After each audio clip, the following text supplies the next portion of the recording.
सङ्कटनाशनगणपतिस्तोत्रम् नारद उवाच प्रणम्य शिरसा देवम् गौरीपुत्रम् विनायकम् भक्तावासम् स्मरेन्नित्यम् आयुष्कामार्थसिद्धये प्रथमम् वक्रतुण्डम् च एकदन्तम् द्वितीयकम्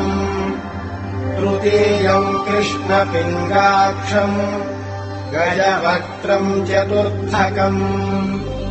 लम्बोदरम् पञ्चमम् च षष्ठम् विकटमेव च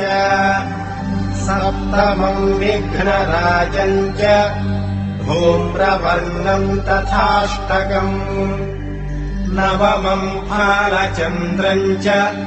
दशमम् तु विनायकम् एकादशम् गणपतिम् द्वादशम् तु गजाननम्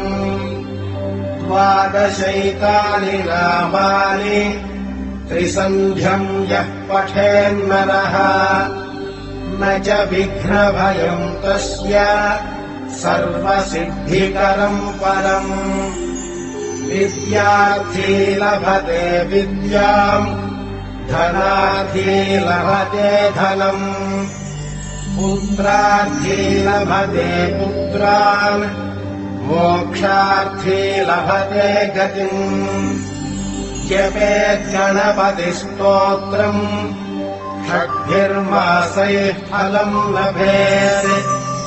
संवत्सरेण सिद्धिम् च लभते नात्र संशयः अष्टभ्यो ब्राह्मणेभ्यश्च लिखित्वा यः समर्पयेत् तस्य विद्या भवेत् सर्वा गणेशस्य प्रसादतः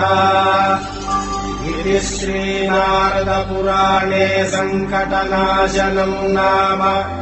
गणेशद्वादशनामस्तोत्रम् सम्पूर्णम्।